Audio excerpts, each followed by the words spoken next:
Hey guys, this is gonna be something kind of different. I know I've been gone for a while, aside from some update videos and stuff like that, but I think it's time for me to get back to actual content. And I don't know if this is gonna be a series or not. This might just be a one-off thing. We'll see how it goes, but a piece of lost media that I covered like a year or two back has been found in recent times. It was found a few weeks ago, so I'm a little bit late on it, but I figured I have to talk about it because it was one of my most sought-after pieces of lost media. And that is, if you can't tell by the title, Toon Maker's Sailor Moon. Now, what was Toon Maker's Sailor Moon? Well, to quickly put it, if you haven't seen my other video, it was a proof-of-concept trailer, pilot sort of thing for what would have ended up being the American version of Sailor Moon, basically. At this time in the early 90s, several companies were fighting for the rights to the American distribution of Sailor Moon, and a few different companies had a few ideas, and Toon Maker specifically was actually going to be done by Saban. Haim Saban, who did the Power Rangers. He was responsible for bringing Power Rangers over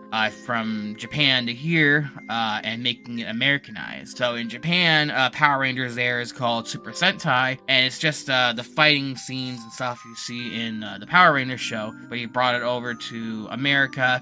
They did a lot of stuff with American actors and stuff like that, and then they made Power Rangers, and a series that is still going to this day. Initially, what I thought from the one clip that was on YouTube at the time, when I found out about Toon Maker Sailor Moon, it was basically gonna be Sailor Moon meets Power Rangers. Well, since it's been found, and it was found by a YouTuber named Ray Mona, who is very well known in the lost media community at this point, and she has actually been responsible for a couple of finds, not just this one. She also found 2 DS games. One was Clueless, and one was a Mean Girls game, both based off of movies of the same name. And she found both of them. The gameplay is available on her channel, as well as the pilot for Toon Maker Sailor Moon. I will leave that link in all those links in the description for you guys if you guys want to watch it and check it out for yourself. She also has 2 videos on her channel about everything about Toon Maker Sailor Moon, but she also documented finding it.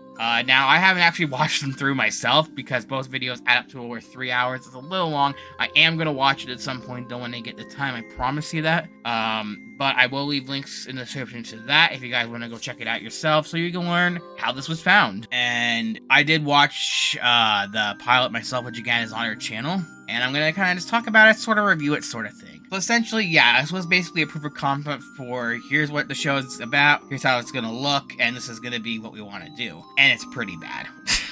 I'm not gonna lie. The animation, you can tell this is hopefully in early stages because it's not all bad. Like, some of the character designs were okay. I personally don't hate how Sailor Moon looks. She kind of looks like She-Ra in a lot of ways, except with more of a Sailor Moon skin put over her. So it isn't really all that bad to me in terms of design. Some of the character designs are kind of so-so, but, you know, that's not the worst part of it, in my opinion. The worst parts to me are the voice acting. I think that's more because of the dialogue, though, which is one of the other bad things. Not so much because of the voice actors themselves. A lot of dialogue feels very like robotic almost. You could tell that, you know, the voice actors were kind of having trouble, but, you know, I'm sure they tried their best with what they were given. And another thing I found bad was all the live action segments. Because again, or I don't think I mentioned it, but I said it was originally like, or I thought it was going to be like Power Rangers meets Sailor Moon, so there is live action segments. It goes between animation and live action. But if I can tell you exactly what I think this is like She-Ra meets Spice World. Now, if you don't know what Spice World is, thank God. But to sum it up really quickly, it was this movie that was put out in like 1999 or 2000 or something like that, and it was a movie about the Spice Girls, who were like this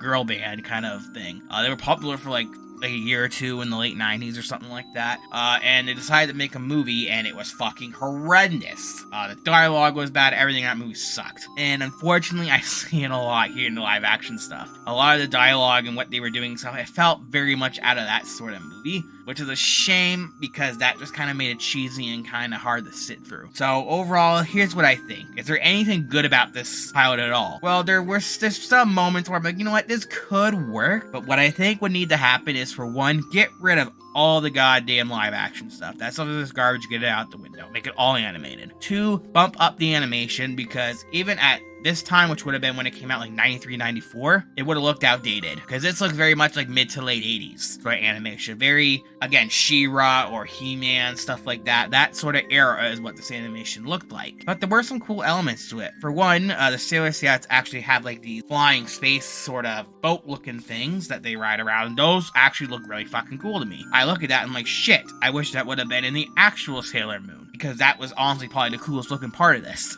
So I definitely saw elements that could work in a series, but they were going down the complete wrong avenue in my opinion for it. And that's why obviously I am glad that instead of that getting greenlit, we end up just getting the actual Sailor Moon from Japan dubbed, even though one of the dubs, the first dub in the 90s, the Deke dub as it's normally called, overall wasn't that good. Some people like it, some people don't. I'm kind of so-so with it myself. I haven't watched all of Sailor Moon though, so that's my fault. I should probably watch the actual series. I've only seen a little bit of it and it's okay. But I still think that is better than this Americanized version. However, I'm gonna say this. I am absolutely glad this was found. Why? Because I am a geek for film and television preservation, hence why I love lost media. Hence why I love doing videos on lost media, and I love following lost media searches, because I love seeing these type of things get preserved, as I see them as part of history in a way. Like movie and television history. It tells stories, it tells, at these specific times, this is what we were like as a species, basically.